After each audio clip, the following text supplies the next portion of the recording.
Assalamualaikum warahmatullahi wabarakatuh. Perkenalkan, nama saya Rahmat Kipran Hasan dengan NPM 073524111061. Jadi tujuan saya membuat video ini adalah untuk memenuhi kewajiban saya di salah satu mata kuliah, yaitu mata kuliah dasar pemrograman. Jadi di tugas ini kami sebagai mahasiswa diminta untuk membuat pemrograman dengan bahasa Python berdasarkan soal yang sudah diberikan. Jadi langsung saja kita ke tugasnya. Oke, jadi di sini terdapat dua soal ya, yaitu nomor 6 dan nomor 7. Yang pertama nomor 6. Jadi nomor 6, Tono diminta untuk membuat program yang bisa menghitung luas dan keliling lingkaran berdasarkan nilai jari-jari yang diinput. Bantu Tono untuk mengerjakan tugas tersebut. Oke, jadi di sini saya akan membantu Tono untuk menghitung luas dan keliling lingkaran berdasarkan nilai jari-jari yang diinput. Saya akan mengeksekusinya menggunakan bahasa pemrograman Python. Jadi yang pertama adalah kita harus membuat file baru, new file. Jadi ini saya pakai Visual Studio Code ya. Saya akan menamakan filenya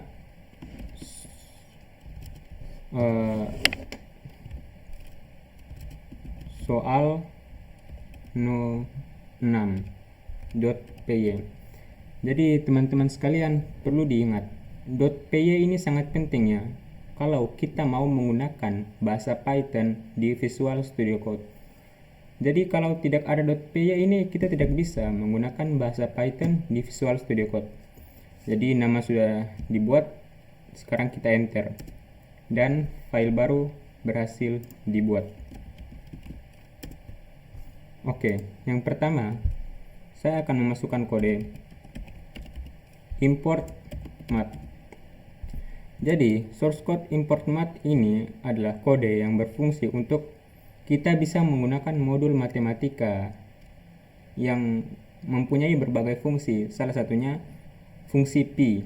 Jadi kalau kita pakai import math ini, kita bisa menggunakan fungsi pi ya, nilai pi 3,14. Berikutnya saya akan memasukkan variabelnya, yaitu r. Jadi teman-teman sekalian, seperti yang kita ketahui, variabel adalah tempat atau wadah yang digunakan untuk menyimpan nilai atau data. Jadi itulah variabel. Buat yang bertanya, kenapa saya menamakan R? Kenapa saya menamakan variabelnya R? Ya karena jari-jari lingkaran itu kan simbolnya R, jadi saya menamakan variabelnya R saja. R sama dengan float. Jadi di sini saya menggunakan tipe data float ya, karena untuk menghitung luas dan keliling lingkaran itu kemungkinan besar hasilnya itu pasti angka desimal. Jadi saya menggunakan tipe data float, yaitu tipe data angka desimal. Float dalam kurung input.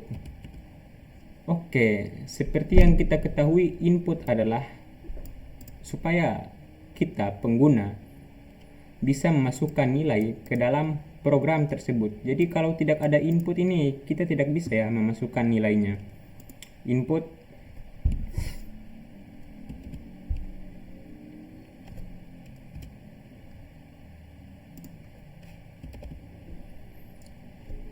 kita menambahkan string.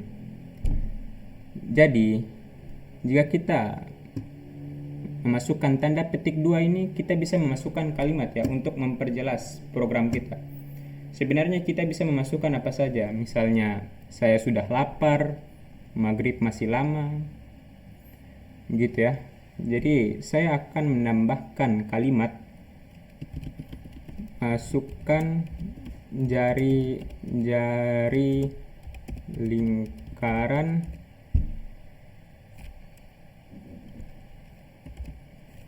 dalam satuan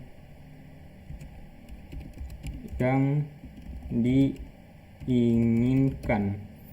Oke, jadi fungsi ini adalah untuk memperjelas program kita nanti. Jadi kalau kita sudah mengeksekusinya atau sudah run code-nya, kalimat ini akan keluar supaya kita tahu apa yang harus dimasukkan. Oke, sudah.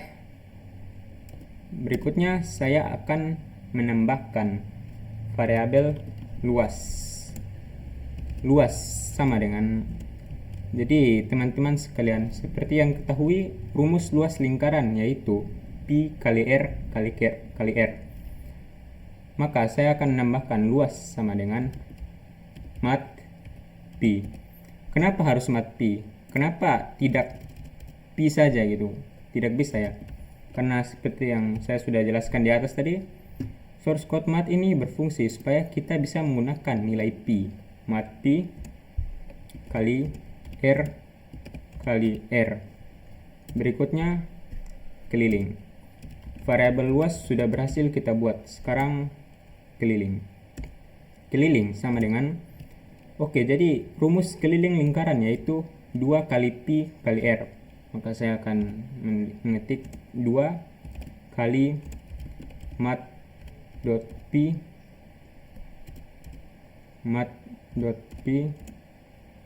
kali r. Jadi di sini saya sudah menambahkan variabel luas dan keliling dengan rumus fungsi matematika pi kali r dan kelilingnya 2 kali pi kali r. Sudah selesai dibuat. Sekarang kita akan menambahkan kode bagaimana supaya hasil program kita ini keluar hasilnya di terminal. Jadi di bahasa Python itu untuk mengeluarkan hasil kita masukkan kode print. Jadi untuk mengeluarkan hasil kita harus menambahkan kata print ya. Print f.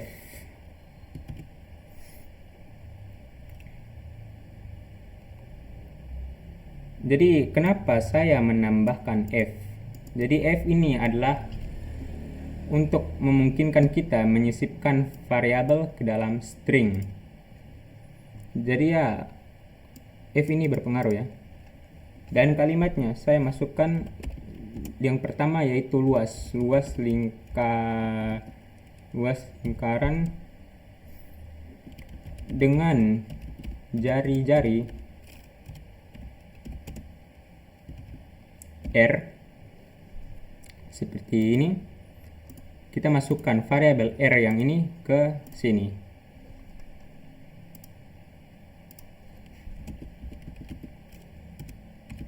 Adalah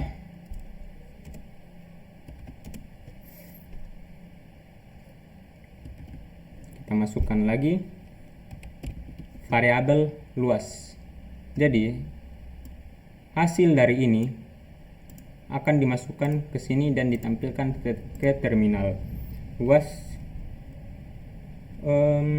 petik 2.2f. Oke, jadi teman-teman sekalian, kenapa saya menambahkan titik 2f atau titik 2 ini? Jadi titik 2 ini atau 2 ini berfungsi supaya membatasi jumlah angka di belakang desimal. Jadi kalau saya menambahkan titik 2 ini cuman bisa 2 angka di belakang desimal.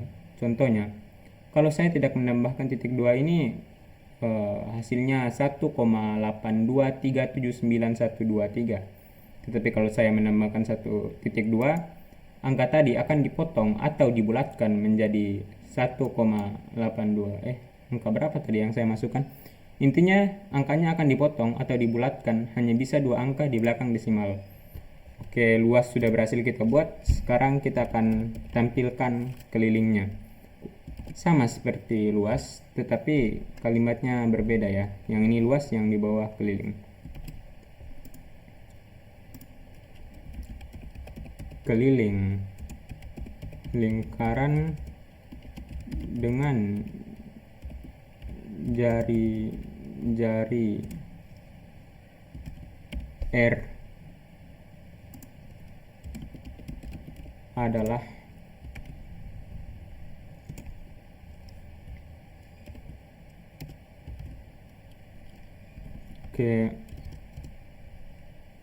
keliling.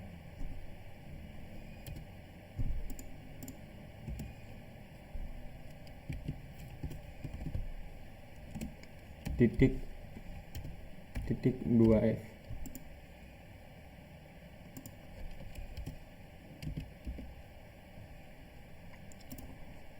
Oke, sudah selesai saya buat programnya. Sekarang saya akan menampilkan hasilnya di terminal. Jadi di Visual Studio Code ini, untuk menampilkan hasil program kita, caranya yaitu kita klik kanan, kita klik Run Code, maka keluarlah hasilnya, yaitu masukkan jari-jari lingkaran dalam satuan yang diinginkan, seperti yang saya ketik di sini ya. Jadi jari-jari lingkarannya saya akan memasukkan 2. Kita enter, maka keluarlah hasilnya. Luas lingkaran dengan jari-jari 2 adalah 12,57 dan keliling lingkaran dengan jari-jari 2 adalah 12,57. Sekian nomor 6. Kita lanjut ke nomor 7. Oke, di sini kita lanjut ke nomor 7. Jadi soal nomor 7 adalah Budi sedang duduk di dalam ruangan dan merasa kedinginan. Ketika Budi melihat suhu AC, ternyata AC menggunakan satuan Celcius. Namun Budi tidak mengerti karena Budi terbiasa menggunakan satuan Fahrenheit dan Kelvin di luar negeri. Bantulah Budi untuk membuat program yang bisa mengkonversi nilai suhu yang diinputkan dari Celcius ke Fahrenheit dan Kelvin. Oke, langsung saja. Jadi di sini saya sudah membuat programnya ya untuk mempersingkat waktu. Kayaknya video saya sudah terlalu lama. Oke, saya langsung saja mulai menjelaskan kode programnya. Yang pertama di sini def. Def ini apa sih? Source code apa sih? Jadi def ini adalah kata kunci untuk mendefinisikan sebuah fungsi di Python. Berikutnya Celsius to Fahrenheit, Celsius. Jadi fungsi ini diberi nama def Celsius to Fahrenheit, Celsius, yang menerima satu parameter Celsius yang menerima satu parameter yaitu Celsius. Oke, maaf ya berbelit-belit. Lanjut, return Celsius kali 9/5 tambah 32. Jadi ini adalah rumus konversi suhu dari Celsius ke Fahrenheit. Oke, berikutnya kurang lebih sama kayak di atas, sama seperti yang di atas, cuman yang ini mengkonversi dari Celsius ke Kelvin dengan rumus return Celsius tambah 273,15. Berikutnya di bawahnya saya akan menamakan variabel Celsius menggunakan tipe data float, karena ini pasti hasilnya juga merupakan angka desimal atau kemungkinan besar yaitu berupa angka desimal. Saya menambahkan input untuk memasukkan hasilnya dan saya menambahkan string di dalam tanda petik 2 yaitu masukkan suhu dalam Celsius. Berikutnya Fahrenheit sama dengan Celsius to Fahrenheit, Celsius, yaitu ini menampilkan hasil dari penjumlahan di atas tadi.